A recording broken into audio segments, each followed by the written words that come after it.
Hi guys.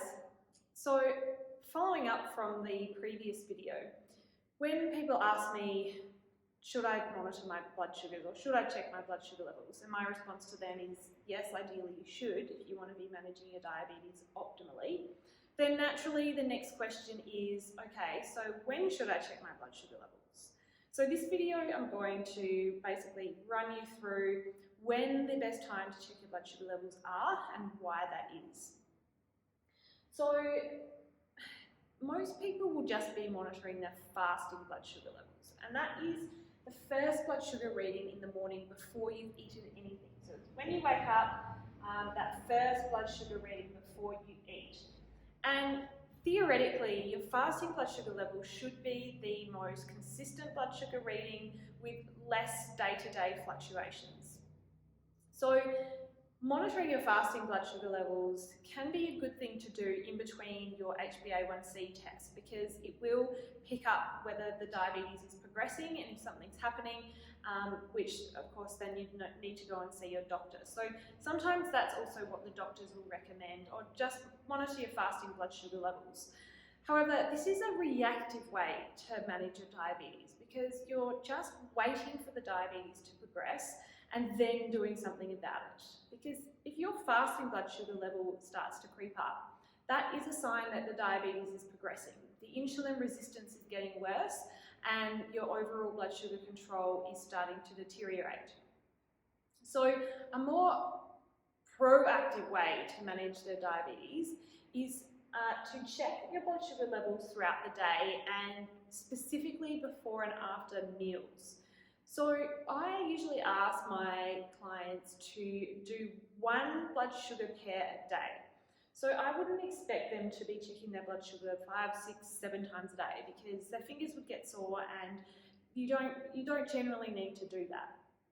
And this is for people with type 2 diabetes or pre-diabetes, because people with type 1 and gestational diabetes, they do need to monitor their blood sugar levels quite frequently throughout the day, up to 5 times or more.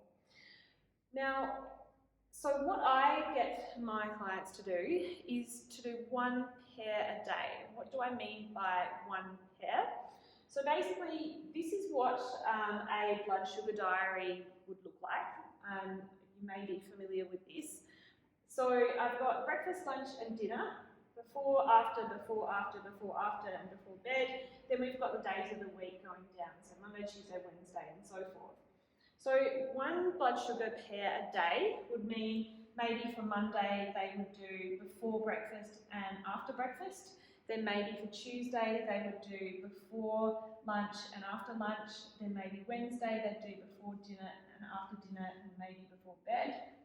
And Thursday maybe they do breakfast again and so forth.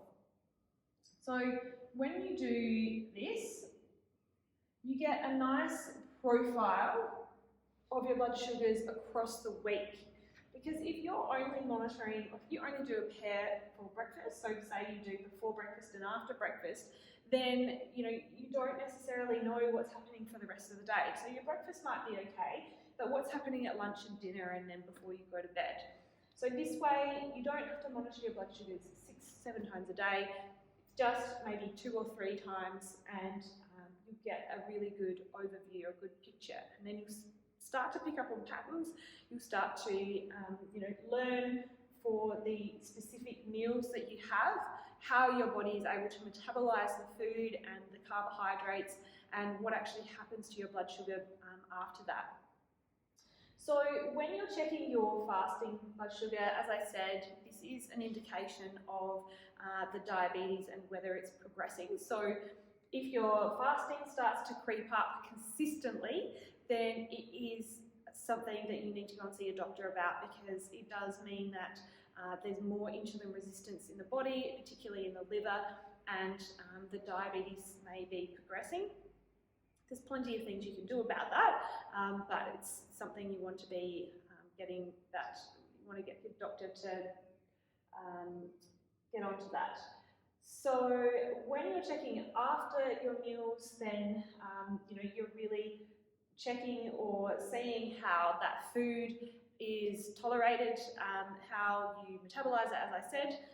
So when you check after a meal, the ideal time is about 1.5 to 2 hours. So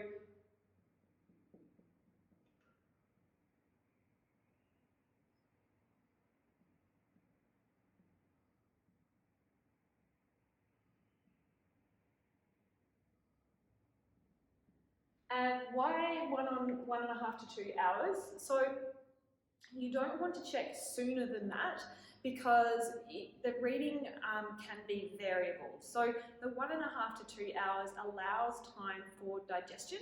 So it depends on what kind of food you have, because if you eat something that is quite readily broken down, then your blood sugars will spike more quickly. Whereas if it has to, if it takes longer to digest, then you're going to get a slower release of the glucose into your blood.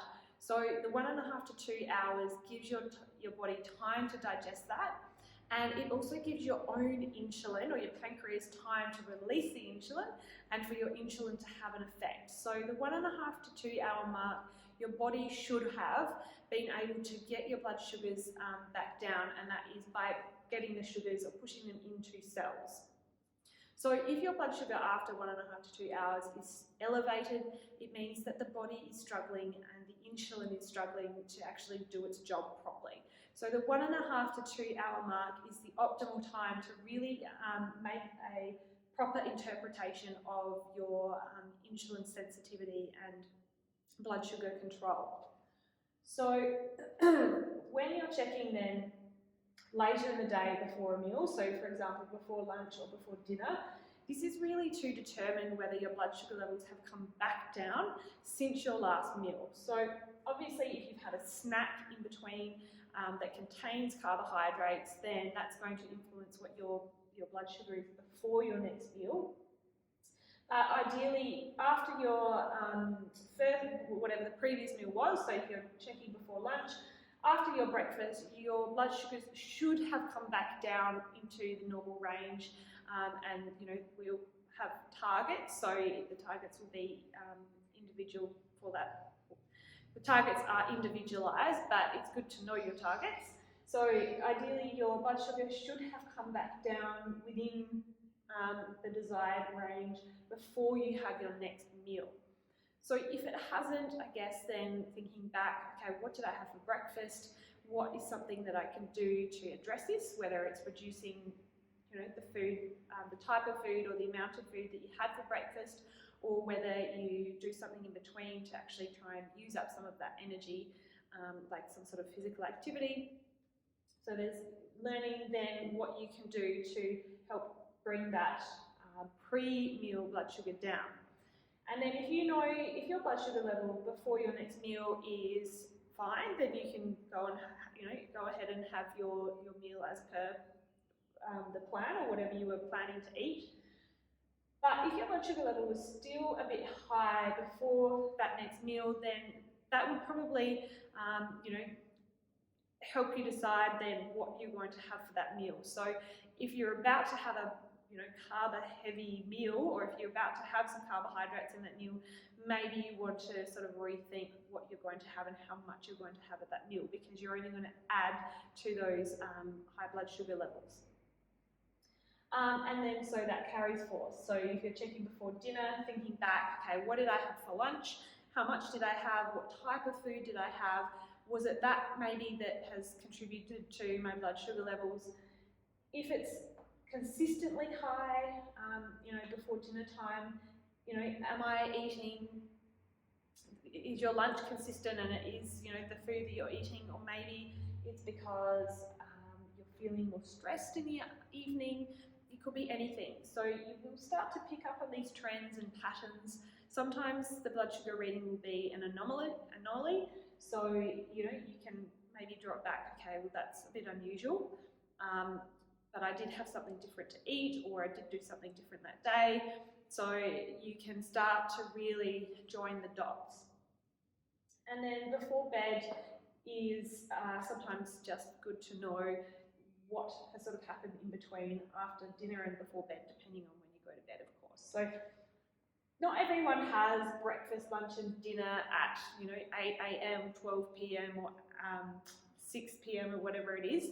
Some people do have oddly structured days. So whatever the breakfast or lunch or dinner time is for you, if you're fasting and you're not having breakfast, then obviously you don't need to be checking for your breakfast, but you'd be wanting to check your fasting blood sugar still to know what that is and see if it has made any difference.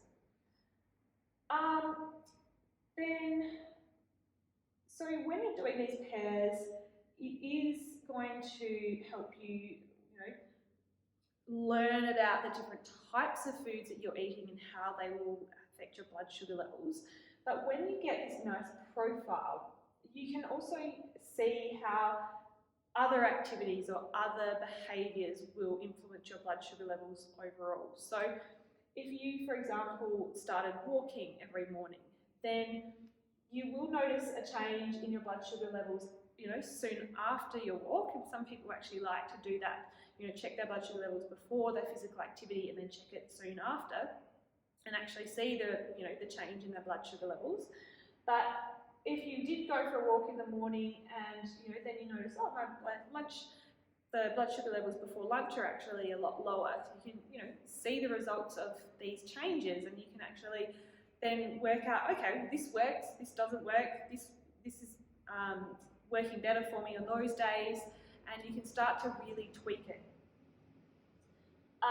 But when you're doing something like, physical activity and it starts to become a regular thing, or even stress management, if you've started meditating and you're feeling a lot more relaxed, then you probably notice that all of your sugars just across the board all start to come down. So you notice the sort of fluctuations throughout the day, but you also get an overall picture of what that behaviour is doing for your blood sugars. So I recommend for people who are initially diagnosed with diabetes or pre-diabetes, so I'm specifically talking about type 2 and pre-diabetes, I'm not talking about type 1 and gestational diabetes. So I usually recommend to do something like this for a couple of weeks. So checking it more closely for a couple of weeks and starting to make changes and see how they actually affect the blood sugars, learn from it, and then once you start getting them back down to the desired range, then you can kind of back off a little bit. You don't necessarily have to continue doing one pair every day, and just for the long term you might decide to just keep an eye on those fasting blood sugar levels, and then come back from time to time to do a few of these pairs to make sure nothing has changed and to keep you accountable. Because at the end of the day, the readings don't lie. So if you're monitoring your blood sugar levels before and after meals like this, then you're going to know that, yeah, okay, that was probably not the best decision, and that the reader or the meter reflects that. So it does help to keep you accountable. So that's really it. Other people like to just do like a 3-day intensive. So that would be, for 3 whole days, checking before and after all the main meals, and getting, a pretty comprehensive view of what your blood sugar levels for those 3 days. And, you could do either. If you're happy to prick your finger and, it's not inconvenient in your day, then you can do that. But I do like the pairs, 1 a day spread across the week, because your eating patterns and your behaviours are going to be different on the weekdays compared to the weekends, and even the weekdays will all be variable. So this is really the best way, I think, to be managing your diabetes. It's more proactive. You're able to learn, you're able to pick up these patterns and make changes to help improve your blood sugars. And if you start on a medication, you can see how the medication also affect them. But ideally, if you're wanting to stay off medications, then this is going to be very empowering. It's going to put the control back in your hands, and you're going to be able to manipulate and tweak your blood sugars yourself. So I hope this has been helpful. If it has, Make sure you subscribe to my channel so you don't miss out on upcoming videos, and make sure you share it with loved ones if you think that they would also benefit. And if there's anything else, any other questions or anything you would like to learn more about, if you'd like me to do some other videos on them, then make sure you put that in the comment below.